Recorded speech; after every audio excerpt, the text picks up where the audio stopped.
ये भी क्या है, रोन। रोन मतलब क्या होता है, चितकबरा।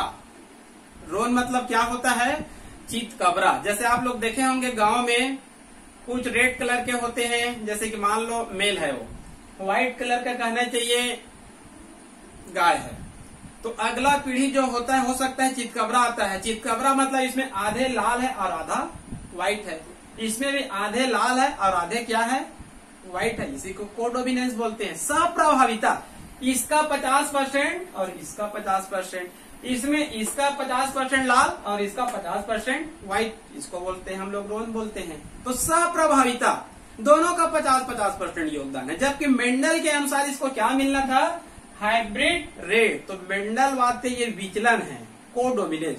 तो पहली पीढ़ी में हमको क्या मिल गया, रोन।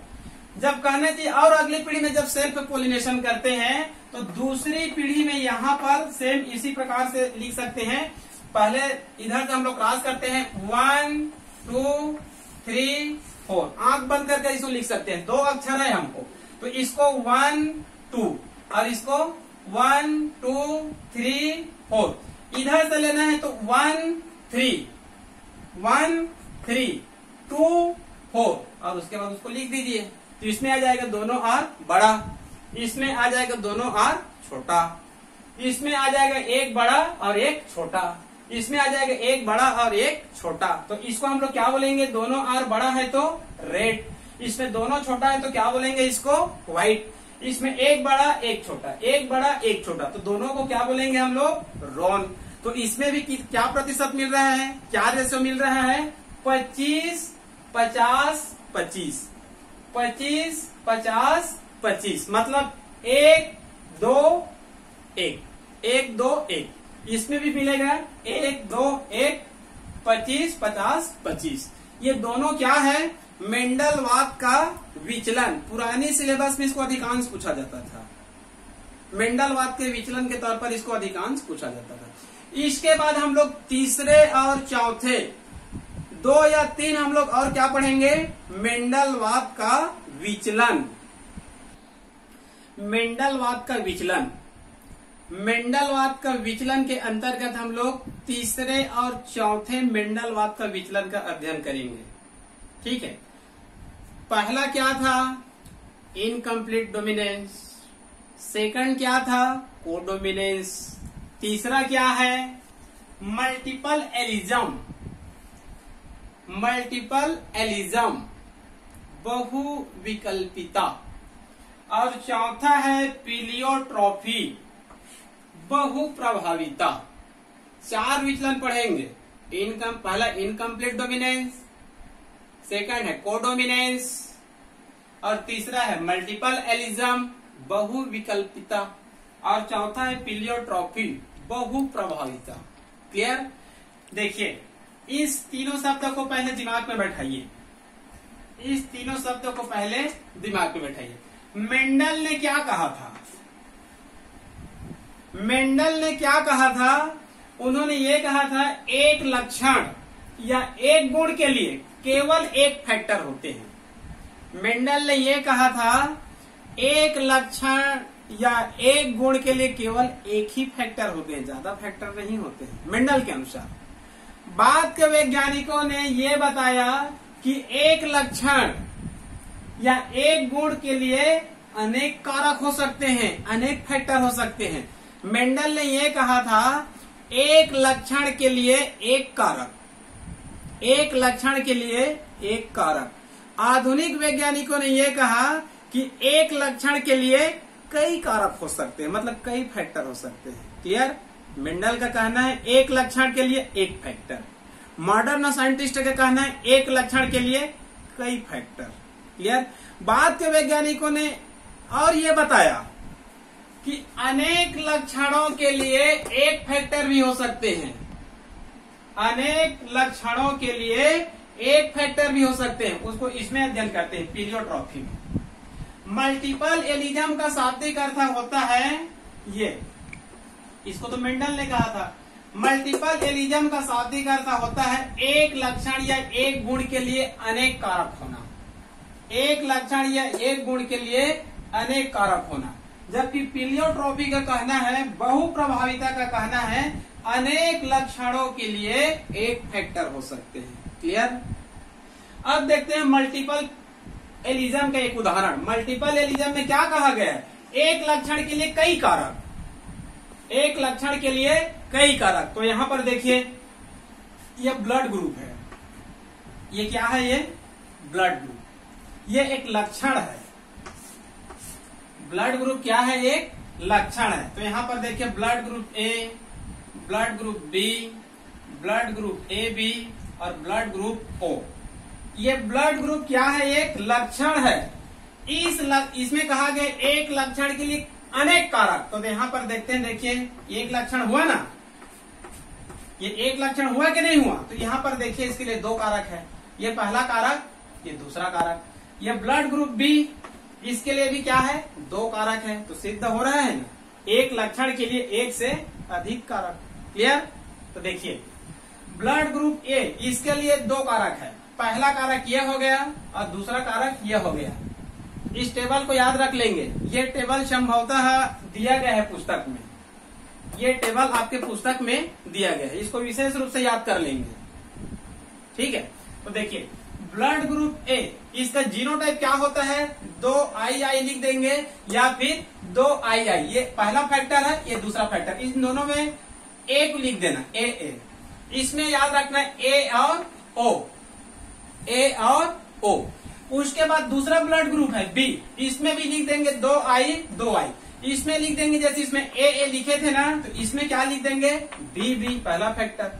दूसरा फैक्टर क्या है? बी और ओ, ये दोनों ए और ओ, ये हो गया दोनों बी और ये हो गया बी और ओ। वो जीनोटाइप है, यही जीनोटाइप कहना चाहिए ब्लड ग्रुप का निर्धारण करता है। आगे जस्ट बताऊंगा आप लोगों को कि ब्लड ग्रुप का निर्धारण कैसे होता है। अगला देखिए blood group A B, blood group A B, इसमें लिख देंगे 2I लिखकर ए और बी, ए और बी। अगला ब्लड ग्रुप है ओ, अगला ब्लड ग्रुप है ओ, इसका लिख देंगे 2I लिखने के बाद ओ, क्या लिख देंगे? ओ। ये आई या फिर ये कहने जिस प्रकार से सिंबल है, ये उसको निर्धारण करता है। ये जो ए ओ, B O, A B O, ये उसको कहना चाहिए ब्लड ग्रुप को निर्धारित करता है। क्लियर। तो ये कहना चाहिए ब्लड ग्रुप है या एक लक्षण है, एक लक्षण के लिए अनेक कारक। यदि इसको आप लोग अच्छे से याद कर लिए, यदि इसको आप लोग अच्छे से याद कर लिए, तो determination of blood group, blood group का निर्धारण कैसे होता है, ये आसानी से आप समझ सकते हैं। ठीक है जी।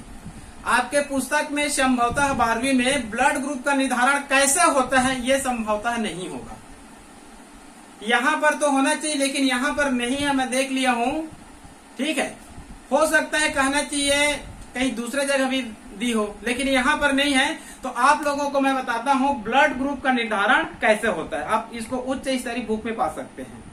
ठीक है, कि ब्लड ग्रुप का निर्धारण कैसे होता है। तो इसके लिए मैं आप लोगों को एक टेबल बता रहा हूं। आपके पुस्तक में टेबल नहीं है, तो टेबल को कहने से आप लोग ध्यान से देखेंगे। ठीक है जी।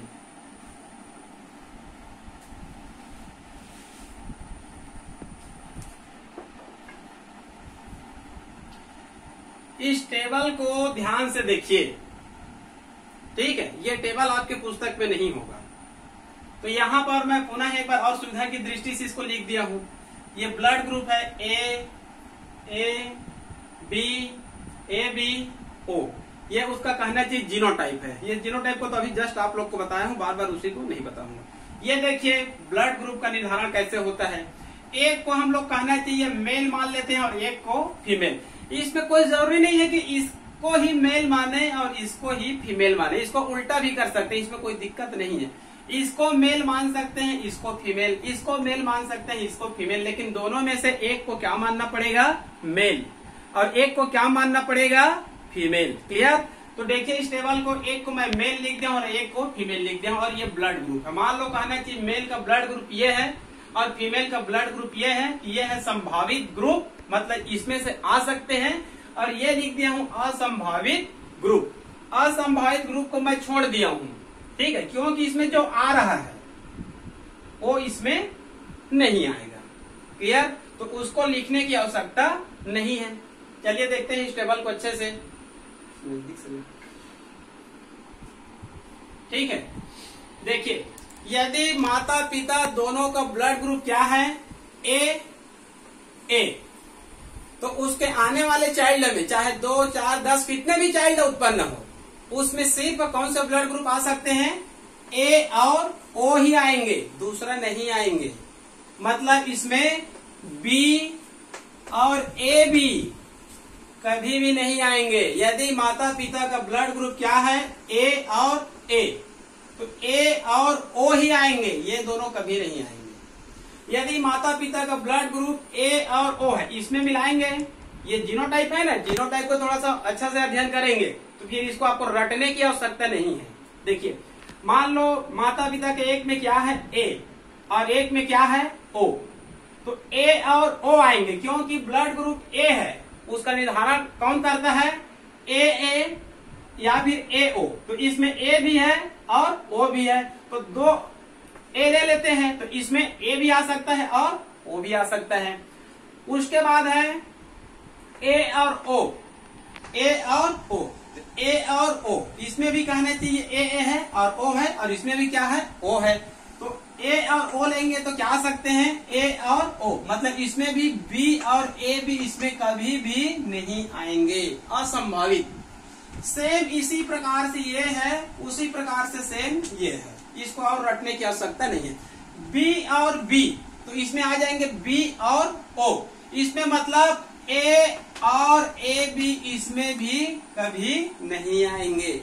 इसी प्रकार से सेम बी और ओ, बी मतलब बी है और ओ है, और ओ में ओ है, तो बी और ओ तो क्या आएंगे, बी और ओ, मतलब इसमें भी ए और ए भी कभी भी नहीं आएंगे। क्लियर?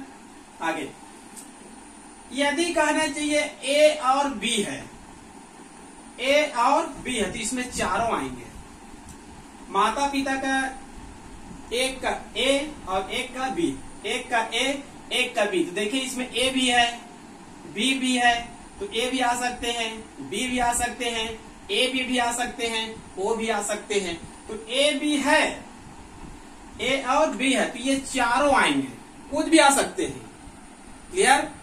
आगे ये तीनों सेम है, इसको याद रखेंगे, A B, B A B, A B, तो इसमें हम लोग इसको नहीं लिए हैं, ए गुणित ए बी गुणित ए बी और ए बी गुणित ए बी। तो इसमें कहना चाहिए इन तीनों में याद रखेंगे ओ नहीं आएंगे, ओ, इस तीनों में ओ नहीं आएंगे, बाकी तीनों आ सकते हैं, A B A B, A B A B, A B A B, ये तीनों क्यों आ रहे हैं, ओ क्यों नहीं आ रहे हैं? जबकि कहना चाहिए इनका क्रॉस ए बी से, इनका क्रॉस ए बी से, इनका क्रॉस ए बी से। यहां पर बी इस कारण नहीं आता है क्योंकि यहां पर सिंगल ओ होता है। क्या होता है? सिंगल ओ। तो यहां पर 2 ए भी है, 2 बी भी है और ए बी है, ए बी या फिर ए बी, तो यहां पर सिंगल ओ हो रहा है। तो यहां पर ए गुणित ए बी गुणित ए बी गुणित ए बी, तो तीनों आएंगे, लेकिन ओ इसमें कभी भी नहीं आएंगे क्योंकि डबल ओ उसमें नहीं हो पा रहा है। क्लियर? ये बहुत सिंपल है। ओ, ये मान लो ओ गुणित ओ, तो इसमें तो केवल ओ और ओ है, इसमें दूसरा तो है ही नहीं है, ए बी। तो यदि माता पिता क्या है, ओ गुणित ओ, मतलब माता पिता ओ और ओ है, तो उसमें केवल क्या आएगा, ओ आएगा, केवल क्या आएगा, ओ आएगा। मतलब इसमें ए बी ये तीनों नहीं आएंगे। ठीक है जी। माता पिता दोनों ओ है, मतलब माता पिता दोनों डोनर है, तो इसमें केवल ओ होता है, ए बी का दूर दूर तक संभावना नहीं है इसमें। ठीक है, तो ओ और ओ तो केवल क्या आएंगे, ओ ही आएंगे। मतलब ऐसे माता पिता के जितने भी चाइल्ड बने, चाइल्ड जितने भी उत्पत्ति हो, चाहे 2, 4, 5, 10 कितने भी, सभी में क्या आएंगे, केवल ओ ही आएंगे। इसमें ये तीनों कभी आ ही नहीं सकते। क्लियर? लास्ट एक और है, ओ और ए बी, ओ और ए बी, ये डोनर है और ये रिसिपिएंट। इसको यूनिवर्सल डोनर बोलते हैं और यूनिवर्सल रिसिपिएंट बोलते हैं। तो इसी को थोड़ा सा रटना पड़ेगा, ठीक है। ओ और ए बी मतलब डोनर और रिसिपिएंट, यूनिवर्सल डोनर और यूनिवर्सल रिसिपिएंट, विश्वव्यापी दाता और विश्वव्यापी ग्राहक, दोनों के बीच कहने से विवाह होगा तो आने वाले संतान में ये दोनों नहीं रहेगा, ये दोनों नहीं आएगा। क्या आएगा? ए और बी आएगा। मतलब इसमें ओ और ए बी इसमें नहीं आएगा, ठीक है। इसको थोड़ा सा बढ़िया से गहरा अध्ययन करेंगे तो इसका भी उत्तर इसमें मिल जाएगा, ठीक है। तो यहाँ पर determination of blood group, blood group का निर्धारण कैसे होता है? केवल यहाँ पर 10 संभावित ही कहना चाहिए क्रॉस बनती है, ठीक है। इसमें से अधिकांश नीट में क्वेश्चन पूछा जाता है। यदि आप इसको पहले याद कर लिए, ये ब्लड ग्रुप, इनके जीनोटाइप को याद कर लिए और इस 10 को याद कर लिए, तो आपको इसमें से कोई भी क्वेश्चन नहीं चुकेगा, चाहे कितने भी इधर उधर से घुमा कर दे, ठीक है। चाहे कहना चाहिए कहे कि माता पिता का ब्लड ग्रुप ये है, उनके संतान का ये है, उनके संतान का क्या आ सकता है, ठीक है। मतलब परदादा से लेकर, दादा से लेकर, दादा दादी से लेकर, माता पिता से लेकर, वर्तमान पीढ़ी से लेकर अगली पीढ़ी तक का आप इसको पूरी तरह से उत्तर बना सकते हैं। आपका इसमें ऑब्जेक्टिव कभी गलत ही नहीं होगा, ठीक है जी। तो ये हो गया आपका मल्टीपल एलिज्म, मतलब बहुविकल्पिता। एक लक्षण, एक गुण के लिए अनेक कारक हो सकते हैं, क्लियर। लास्ट है, चौथा है पिलियोट्रॉफी, बहु प्रभाविता। उसको एक लाइन में बताता हूं, आगे जस्ट आप लोग को लिखा था मैं। आधुनिक वैज्ञानिकों ने यह बताया कि अनेक लक्षणों के लिए एक फैक्टर हो सकते हैं, अनेक लक्षणों के लिए केवल एक फैक्टर हो सकते हैं। इसको बहु प्रभाविता बोलते हैं। जैसे कि मान लो कहना चाहिए कोई पौधा है, मान लो कहना चाहिए कोई पौधा है, उस पौधे में अनेक लक्षण है, जैसे कि तने की लंबाई, शाखा की लंबाई, पत्ती की लंबाई, फल का रंग, मतलब उसमें अनेक लक्षण है। तो उन सभी लक्षणों को निर्धारण करने के लिए केवल एक कारक हो सकते हैं, तब इसको क्या कहा जाता है? पिलियोट्रॉफी, बहु प्रभाविता, अनेक लक्षणों के लिए एक फैक्टर, क्लियर। ये हो गया आज का जेनेटिक्स के अंतर्गत, ठीक है जी। डेविएशन ऑफ मेंडेलियन, मेंडलवाद का विचलन, 4 विचलन बताया हूं, एक और विचलन है लेकिन इसका हम लोग लास्ट में पढ़ेंगे। यहाँ पर विस्तृत अध्ययन उसका नहीं है, केवल थोड़ा सा दिया गया है सिकल सेल एनीमिया का। लेकिन इसी चैप्टर के अंत में बहुत सारे जेनेटिक्स रोग का अध्ययन किया गया है, क्रोमोसोम में होने वाले रोग, जीन में होने वाले रोग, मेटाबॉलिज्म में त्रुटि होने वाले रोग। वहीं पर सिकल सेल एनीमिया का भी अध्ययन किया गया है, तो वहां पर सिकल सेल एनीमिया का मैं आप लोग को विस्तार से बता दूंगा। सिकल सेल एनीमिया, चाहे थैलेसेमिया, चाहे क्रोमोसोम में रोग, जेनेटिक डिसऑर्डर है सभी, ठीक है। तो आज का कहना चाहिए कोर्स यहीं पर समाप्त करते हैं। अगले दिन से पुनः हम लोग जेनेटिक्स का अगला टॉपिक लेकर आएंगे। अगला टॉपिक कहना चाहिए पॉलीजेनिक इनहेरिटेंस से शुरू करेंगे, पॉलीजेनिक इनहेरिटेंस से शुरू करेंगे। ये भी कहना चाहिए मल्टीपल एलिज्म का ही कहना चाहिए, क्या है ये? एक उदाहरण है, ठीक है। तो कहना चाहिए मैं इसको पढ़ाने के बाद अपना जो YouTube चैनल है, मेरा YouTube चैनल है biology class Pramod Yadav, biology class Pramod Yadav, इसमें आप अपलोड कर दूंगा। आप लोगों को अच्छा लगे तो जरूर आप लोग सब्सक्राइब से करेंगे। सब्सक्राइब से करने के बाद में एक बेल आइकन की घंटी आती है, उसको आप लोग जरूर दबाएंगे। मैं चाहता हूं कि मैं इतना मेहनत करके जो वीडियो बना रहा हूं, खासकर कहना चाहिए कोरोना महामारी नामक एक वैश्विक महामारी आया हुआ है, तो इस दौरान कहना चाहिए पूरी अभी भारत में का पूरी विश्व में स्कूल कॉलेज सभी बंद है। तो सभी स्टूडेंट पहले से लेकर पीजी तक, पीएचडी तक सभी घरों में ही है। तो कहना चाहिए जो विशेष रूप से बोर्ड परीक्षा के जो स्टूडेंट हैं आने वाले समय में, तो 12वीं बायोलॉजी के जो भी स्टूडेंट हैं वो विशेष रूप से कहना चाहिए मेरे YouTube चैनल को देखें, क्योंकि मैं इसको सिस्टमेटिक ढंग से पढ़ा रहा हूं। पहले चैप्टर, उसके बाद दूसरे चैप्टर, उसके बाद तीसरे चैप्टर, उसके बाद चौथे चैप्टर लगभग समाप्त हो गया है पहला यूनिट।